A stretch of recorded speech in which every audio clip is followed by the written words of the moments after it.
ಶುಭೋದಯ, ನಮಸ್ಕಾರ, welcome to Yoyo Kannada. CM ಸಿದ್ದರಾಮಯ್ಯಗೆ ಒಂದಾದ್ಮೇಲೆ ಒಂದು ತಲೆ ಬಿಸಿ ಆಗುತ್ತಲೇ ಇದೆ. ಮೂಡಾದಿಂದ ಕಂಗೆಟ್ಟಿರುವ ಸಿಎಂ ಸಿದ್ದರಾಮಯ್ಯಗೆ ಈಗ ಮತ್ತೆ ಸಂಕಷ್ಟ ಎದುರಾಗಿದೆ. ಸಂಪುಟ ಪುನರ್ರಚನೆ ಮಾಡಬೇಕಾದ ಅನಿವಾರ್ಯತೆ ಇರೋದ್ರಿಂದ ಸ್ವಪಕ್ಷದಲ್ಲಿ ಗದ್ದಲ ಉಂಟಾಗುವ ಎಲ್ಲ ಲಕ್ಷಣಗಳು ಕಂಡು ಬರುತ್ತಾ ಇವೆ. ಆದ್ರೆ ಸಿದ್ದರಾಮಯ್ಯ ಏನೂ ಆಗಿಲ್ವೇನೋ ಎಂಬಂತೆ ಮುಚ್ಚಿ ಹಾಕಲು ಒಳಗೊಳಗೆ ಪ್ಲಾನ್ ಮಾಡುತ್ತಲೇ ಇದ್ದಾರೆ. ಈ ಬಗ್ಗೆ ಈಗಾಗಲೇ ಡಿಸಿಎಂ ಡಿಕೆ ಶಿವಕುಮಾರ್ ಅವರು ಸಿಗ್ನಲ್ ಕೊಟ್ಟಿದ್ದಾರೆ. ಆದ್ರೆ ಸಿದ್ದರಾಮಯ್ಯ ಅವರು ಹೇಳೋದು ಮಾತ್ರ ವೇದವಾಕ್ಯ ಎಂದುಕೊಂಡ ಕೈ ನಾಯಕರು ಖಾತೆ ಬದಲಾವಣೆ ಕುರಿತು ಅಪ್ಡೇಟ್ಗಾಗಿ ಎದುರು ನೋಡ್ತಾ ಇದ್ದಾರೆ. ಇದೇ ಹೊತ್ತಲ್ಲಿ ಮಹತ್ವದ ಮಾಹಿತಿ ಒಂದು ಹೊರಬಂದಿದೆ. ಹೌದು, ಸಿದ್ದರಾಮಯ್ಯ ನೇತೃತ್ವದ ಸಂಪುಟ ಪುನರ್ರಚನೆಗೆ ಸಂಬಂಧಪಟ್ಟಂತೆ ವದಂತಿಗಳು ಸಂಚಲನಕ್ಕೆ ಕಾರಣವಾಗಿರುವಂತೆ ಹಿರಿಯ ಸಚಿವ ಸತೀಶ್ ಜಾರಕಿಹೊಳಿ ಕಳೆದ ಬುಧವಾರ ನೀಡಿರುವ ಹೇಳಿಕೆಯು ಸಾಕಷ್ಟು ಕುತೂಹಲಕ್ಕೆ ಕಾರಣವಾಗಿದೆ. ಸಂಪುಟ ಪುನರ್ರಚನೆ ಮಾತುಗಳು ನಡೆಯುತ್ತಿವೆ, ಆದರೆ ಅದು ಯಾವಾಗ ನಡೆಯುತ್ತದೆ ಎಂಬುದು ಗೊತ್ತಿಲ್ಲ ಎಂದು ಅವರು ಹೇಳುವ ಮೂಲಕ ಅಚ್ಚರಿ ಮೂಡಿಸಿದ್ದಾರೆ. ಅಷ್ಟೇ ಅಲ್ಲದೆ ಕೆಲವು ಖಾತೆಗಳು ಸಚಿವರ ಬದಲಾವಣೆಯ ಸುದ್ದಿ ಇದೆ. ಇಂತಹ ಚರ್ಚೆಗಳು ನಡೆಯುತ್ತಿವೆ, ಆದರೆ ಯಾವಾಗ ಆಗುತ್ತದೆ ಎಂಬುದು ಗೊತ್ತಿಲ್ಲ.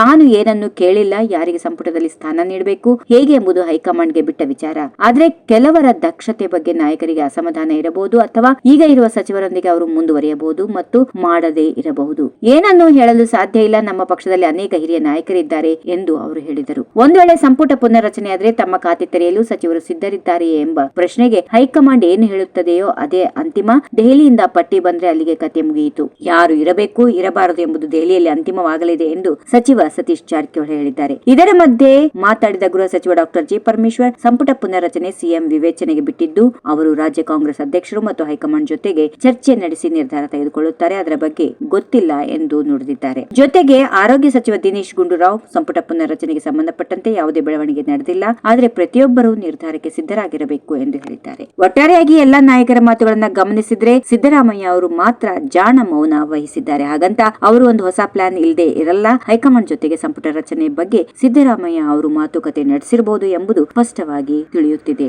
If you like this video, ಬೇಗ ಲೈಕ್ ಮಾಡಿ, ಕಾಮೆಂಟ್ ಮಾಡಿ, ಶೇರ್ ಮಾಡಿ ಹಾಗೂ ಯೋಯೋ ಟಿವಿ ಕನ್ನಡವನ್ನು ಸಬ್ಸ್ಕ್ರೈಬ್ ಮಾಡಿ.